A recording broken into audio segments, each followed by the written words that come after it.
ഇന്ന് സിനിമ കാണാനായിട്ട് ഞാൻ വർക്കല വിമല തിയേറ്ററിലാണ് വന്നിരിക്കുന്നത്. വിമല തിയേറ്ററിൻ്റെ ഒരു കാർ പാർക്കിംഗ് ഏരിയയാണ്, ചെറിയൊരു പാർക്കിംഗ് ഏരിയയാണ്. ഈ ഒരു തിയേറ്ററിൽ 2 കാറ്റഗറി ടിക്കറ്റാണ് വരുന്നത്. ഒന്ന് എക്സിക്യൂട്ടീവ്, ഒന്ന് റീക്ലൈനർ.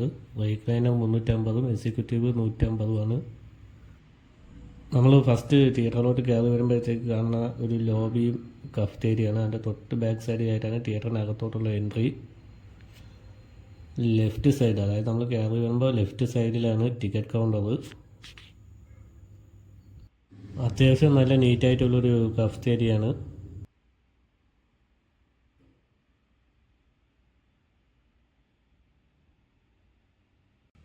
വർക്കല ശിവഗിരിയിലോട്ട് പോകുന്ന വഴിയിലാണ് ഈ ഒരു തിയേറ്റർ സ്ഥിതി ചെയ്യുന്നത്. ഇതിനു മുമ്പ് ഞാൻ SR തിയേറ്റർ റിവ്യൂ ചെയ്തപ്പോഴത്തേക്ക് ഇതിനെക്കുറിച്ച് പറഞ്ഞിട്ടുണ്ടായിരുന്നു. ഇനി നമുക്ക് തിയേറ്ററിനകത്തോട്ട് കയറാനുള്ള സമയമായി. നമുക്ക് വരുന്ന ഷോ ടൈം 3 മണിയാണ്. അപ്പോൾ അകത്ത് കയറിയിട്ട് ബാക്കി കാര്യങ്ങൾ നോക്കാം. ഇതാണ് തിയേറ്ററിൻ്റെ പുറകു വശത്ത് നിന്ന് സ്ക്രീനിലോട്ട് നോക്കുമ്പോൾ ഒരു വ്യൂ. അത്യാവശ്യം നല്ല ഡീസൻ്റ് ആയിട്ടുള്ള ഇന്ത്യ വർക്കൊക്കെ തന്നെയാണ് ചെയ്തിട്ടുള്ളത്. പിന്നെ റൂഫിൽ ഇവരൊരു ലോഗോയും കൂടെ ഉണ്ട്.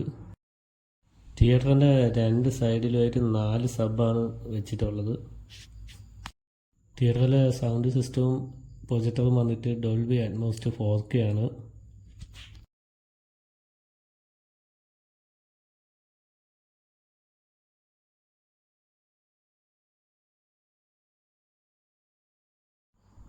ഏറ്റവും പുറകിൽ നിന്നിട്ട് സ്ക്രീനിലോട്ട് നോക്കുമ്പോൾ ഒരു വ്യൂ ആണ്.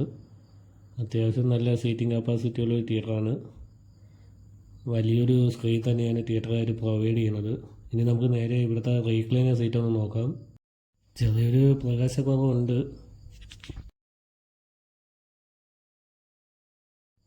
ഇതാണ് ഇവിടുത്തെ ഒരു എക്സിക്യൂട്ടീവ് സീറ്റ്. ഈ തിയേറ്റർ അത്യാവശ്യം ഡീസൻ്റായിട്ട് തന്നെയാണ് ഉള്ളത്. എനിക്ക് ഇഷ്ടപ്പെട്ടായിരുന്നു. ഇനി ഇവിടെ കയറി സിനിമ കണ്ടിട്ടുള്ളവർ കമൻറ്റ് ചെയ്യുക.